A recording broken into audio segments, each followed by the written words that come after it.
మన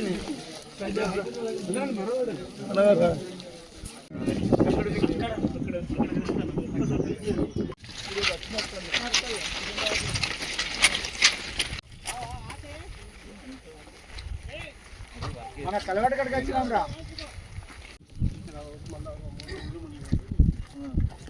మొత్తం వరద కారు పిల్లవాడు మీరు బండ్ల మీద రండి వెహికల్ చేస్తాను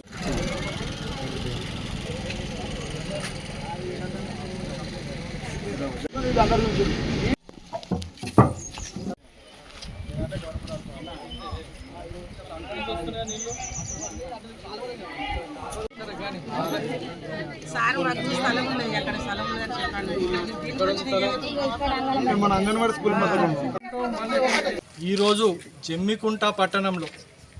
3వ వార్డు 4వ వార్డు 5వ వార్డు 6వ వార్డు 22వ వార్డు 26వ వార్డు ఇంకా పలు ఆనుకోనున్న 25వ వార్డు ఆనుకోనున్న ఏవైతే వార్డులు ఉంటాయో ప్రధానంగా ఏళ్ల తరబడి సమస్యలు ఏవైతే ఉన్నాయో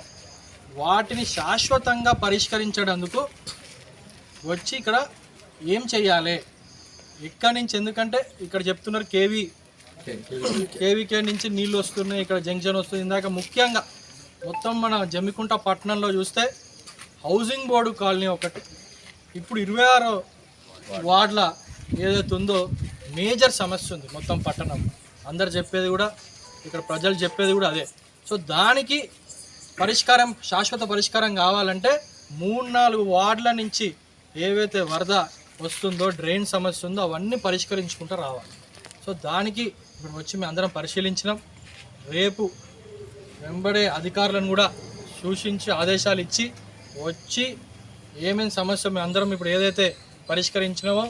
వాళ్ళు కూడా చూసిన కొంత అధికారులు రేపు మొత్తం టీంతోని పంపించి అన్ని వార్డులలో ఎక్కడైతే సమస్యలు ఉన్నాయో దానికి ఎస్టిమేట్ వేయించి సర్వే చేయించి తక్షణమే మాకు ఇస్తే దాన్ని మన మంత్రి వారి, మన జిల్లా మంత్రికి కానీ రాష్ట్రంగా ముఖ్యమంత్రి వరకైనా తీసుకుపోయి నిధులు కేటాయించి ఈ సమస్యని తీర్చే బాధ్యత. జమ్మికుంట మున్సిపల్ పరిధిలో పలు వార్డులలో ముఖ్యంగా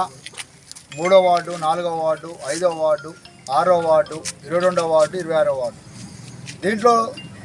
హౌసింగ్ బోర్డు కాలనీ 26 వార్డులో ప్రధాన సమస్యలు ఉన్నాయి. మరి ఈ సమస్యల ఈ ప్రాంత ప్రజలు, ఇక్కడ ఉన్న కౌన్సిలర్లు గౌరవ మా కాంగ్రెస్ పార్టీ ఇన్ఛార్జి ప్రణవ్ బాబు గారికి తెలియపరచడంతోనే వెంటనే స్పందించి ఈ ప్రాంతాన్ని సందర్శించి ఇక్కడ సమస్యలు లోతుగా పోయి అసలు ఎక్కడ సమస్య ఉంది, నేను ఎక్కడ నిధులు పెడితే పరిష్కారం అవుతుంది అనే కోణంలో ఆలోచించి ఇక్కడ ఉండే నక్షాలు, గతంలో నక్ష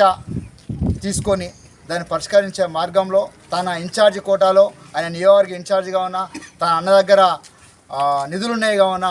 ఆ నిధులను కేటాయించి శాశ్వత పరిష్కారం చేస్తానని హామీ ఇచ్చినందుకు మా గౌరవ కౌన్సిలర్ తరపున అన్నకు ధన్యవాదాలు, కృతజ్ఞతలు తెలుపుతాను.